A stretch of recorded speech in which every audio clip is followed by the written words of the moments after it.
सबसे पहले महादेव के चरणों में प्रणाम करती हूँ, मेरा प्रणाम स्वीकार हो। मैया पार्वती के चरणों में प्रणाम करती हूँ, मेरा प्रणाम स्वीकार हो।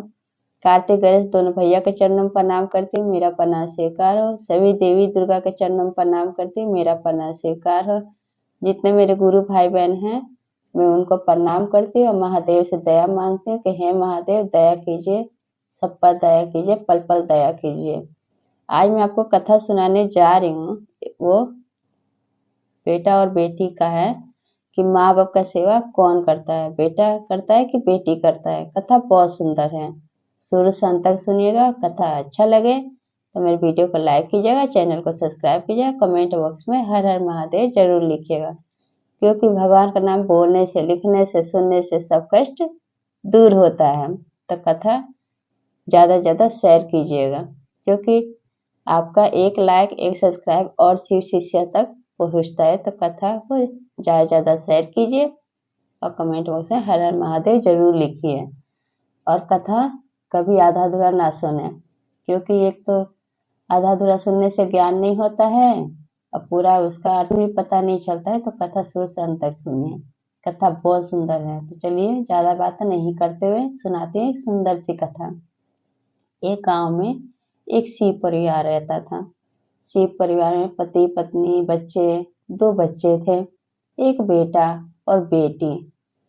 तो क्या हुआ कि जब बेटी हुई तो एक माँ अपनी बेटी को जब जन्म ली तो उसको वो पराया समझने लगी।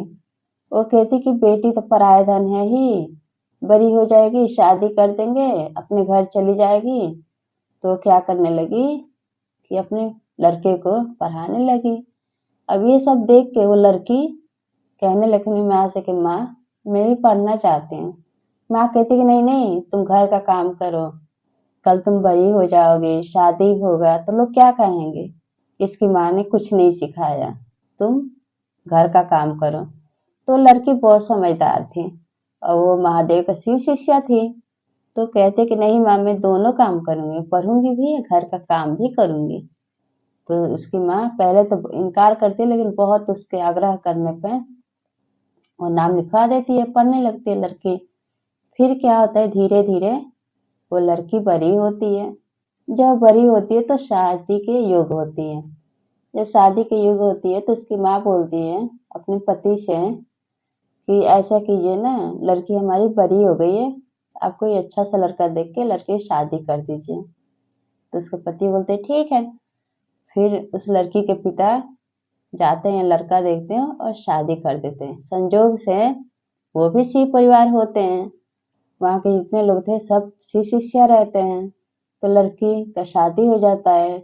लड़की बहुत अच्छे घर में चली जाती है, बहुत उसको लाड प्यार करने लगते हैं। जब लाड प्यार करने लगते हैं तो संजोग से वो भी इकलौती रहती है, एक ही बेटा रहता है उसके सास ससुर का, और एक ही बहू रहती है। तो जब वो अपने पति को काम करते हुए देखती है तो अपने पति से कहती है कि मैं भी आपके साथ काम करूंगी, क्योंकि वो भी पढ़ी लिखी थी। तो उसका पति कहता है कि नहीं नहीं, अगर तुम काम करने लगोगी तो फिर घर कौन संभालेगा। तो कहती है कि मैं घर बाहर दोनों जगह कर लूंगी, क्योंकि मुझे आदत है, मैं घर के भी काम कर लेती हूँ, बाहर का भी काम कर लेती हूँ। फिर उसका पति बोला ठीक है। फिर वो काम करने लगी, दोनों पति पत्नी नौकरी करने लगे और घर का भी काम करती। सब बहुत खुश थे, सास ससुर बहुत उसको प्यार करते, उसका पति उसको बहुत प्यार करता। इधर क्या हुआ कि बेटी तो चली गई शादी करके अपने घर, और जब तक थी तब तक घर का सारा काम करती थी। अब जब वो चली गई तब उसकी माँ को सब करना पड़ता था। तो कहते हैं ना गुरु भाई भाई बहन की थी, बेटी की माँ रानी, बूढ़ी समैया भरे पानी। अब उसको आदत तो था नहीं काम करने का। अब काम कर कर सारा काम तो उसी पे पड़ गया, बेटी की शादी कर दी तो। घर में एक बेटा था और एक उसका पति था। फिर कुछ दिन के बाद उसके पति का निर्धन हो जाता है, मर जाता है पति उनका। तब माँ और बेटा दो ही बच जाते हैं। तो अपनी माँ का दुख देख के बेटी कहती कि माँ आप ऐसा क्यों नहीं कर देती, भैया की शादी क्यों नहीं कर देती, बहू आएगी घर में और घर का सारा काम भी करेगी, आपका भी मन लगता रहेगा, ऐसे दिन भर आप बोर हो जाती हो। तो माँ कहती है कि हाँ बेटी तुम ठीक बोल रही हो।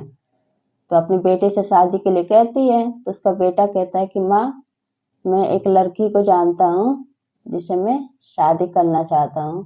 तो माँ कहती है कि बहुत अच्छा है, तो लड़की को दिखाओ कौन है। तो उसका लड़का उस लड़की से मिलवाता है, दिखाता है, और उसके बाद दोनों की शादी कर देती है। जब शादी कर देती है तो बहू भी घर में आ जाती है, तो वो भी बहू जॉब करती थी, वो नौकरी करती थी। तो सो के उठती थी वो 8 बजे सुबह। जो बहू थी तो वो 8 बजे सो के उठती थी, और उसकी जो बेटी की माँ थी उसको सुबह 7 बजे चाय पीने की आदत थी। तो वो सुबह उठती, उठ के झाड़ू पोछा करती, खाना बनाती, सारा काम कर देती, तो वो सो के उठती है, उठ के अपना तैयार होती है, जो होता खा पी के चली जाती नौकरी करने। अब ये सब देख के अब वो तो बोल नहीं पाती थी अपनी बहू से, और ऐसे रोज काम करने की आदत था नहीं।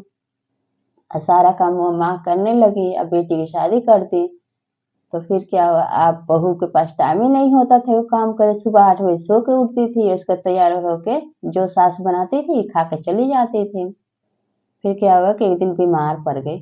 जब सास बीमार पड़ गई तो उनकी बहू कहती है अपने पति से कि जानते हो दिन भर काम करके ना तुम्हारी माँ और जता देती है कि हाँ मैं सारा काम हम ही करते हैं तुम्हें माँ, और शाम को बीमारी का नाटक करके सो जाती है। उसकी बहू बोल रही थी अपने पति से। उसी समय संजोग से उसकी ननद अपने घर चली आती है। जब घर आती है तो वो ये बात सुन लेती है अपने भाभी के, अपने भाई से कहती रहती है। तो तब वो कुछ बोलती नहीं है, वो चारों तरफ अपनी माँ को देखने लगती है। जब देखती है तो देखती है कि उसकी माँ किचन में बर्तन धो रही है। जब किचन में गई तो अपनी माँ से कहती है कि माँ, तो उसकी माँ देख के रोने लगती है अपनी बेटी को, और कहती है कि बेटी तुम तो जानती हो मुझे काम करने की आदत है नहीं, और उसका तबीयत भी सही नहीं रहता, गले से लग के बेटी के खूब रोती है। अब बेटी भी शुरू से सारा काम तो बेटी करती थी, वही काम करती थी, क्योंकि बेटी जब होती है तो बेटी की माँ जो होती है तो कहते हैं कि बेटी के रहने से जितना सुख एक माँ करती है उतना बहू के रहने से उतना सुख उसको नहीं मिल पाता है, उतना सुख वो नहीं कर पाती है। तो ये सब जब देख वो उसकी बेटी गले लग के अपनी माँ का, वो कहती है माँ से कि माँ एक नौकरानी क्यों नहीं रख लेती हो। तो उसकी माँ कुछ जवाब नहीं दे पाती है। फिर वहां से आती है तो अपने भाई और भाभी के पास आके कहते कि भाभी, तो उसके जब भाभी देखती है कि उसकी नंद आई है तो उसको गले मिलती है, कहते दीदी आप कब आई। तो उसकी नंद कहती है बस अभी अभी आई हूँ। तो फिर वो अपने भाई से भी मिलती है, तो कहती है अपने भाई से है कि तुम ऐसा क्यों नहीं कर लेते, तुम एक नौकरानी क्यों नहीं रख लेते। तो उसकी भाभी को बहुत गुस्सा आता है। तो उसकी भाभी कहती कि दीदी आप ऐसे बोल रही हैं कि जैसे मैं कोई काम ही घर का नहीं करती हूँ।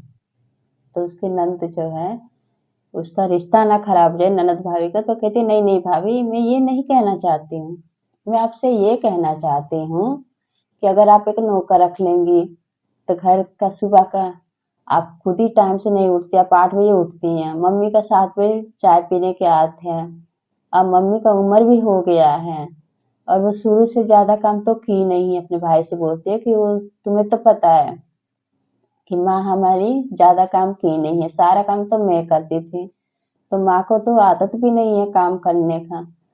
तो उसका भाई बोलता है कि हाँ दीदी तुम ठीक बोल रही हो। तो ये बात वो सुन लेता है।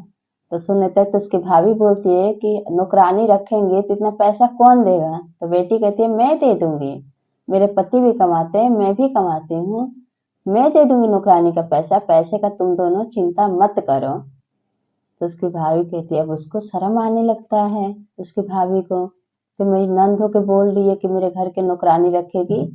तो वो पैसा दी तो कहने लगी कि नहीं नहीं दीदी इसकी कोई जरूरत नहीं है, हम दोनों कमाते हैं, हम लोग दे देंगे, मैं दे दूंगी नौकरानी का पैसा। फिर ऐसे कह के नौकरानी रख लिए। जब नौकरानी रख लिए तो उसकी माँ को बहुत आराम मिला, उसकी माँ का तबीयत में थोड़ा थोड़ा सुधार हुआ, वो ठीक हो गई। जब वो ठीक हो गई तो सब मिलजुल के रहने लगे। ना माँ को कोई दिक्कत परेशानी, ना बेटे बहू को कोई दिक्कत परेशानी। और जब ननद जाने लगी और जब मिलने जाती है अपनी भाभी से तो कहती है कि क्योंकि वो तो सारी बात सुन ली थी अपनी भाभी के भाई से बात करते हुए, तो कह रही कि भाभी, मेरी माँ कामचोर नहीं है, वो कोई बहाना नहीं करती है।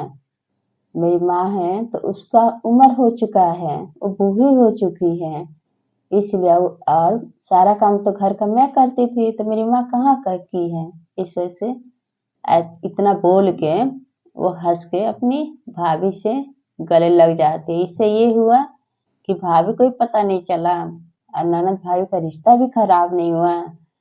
हंसी हंसी में ही अपने मन की बात बोल देती है अपनी भाभी से। और ये सब कुछ हुआ सिर्फ महादेव की कृपा से, महादेव की दया से, कि सब कुछ उसके परिवार पे अपना दया बरसाए और अच्छे से उनका परिवार चलने लगा। माँ का भी कुछ दिन के बाद निधन हुआ, वो भी मर गई। तो सब बोलिए हर हर महादेव, मैया पार्वती की जय।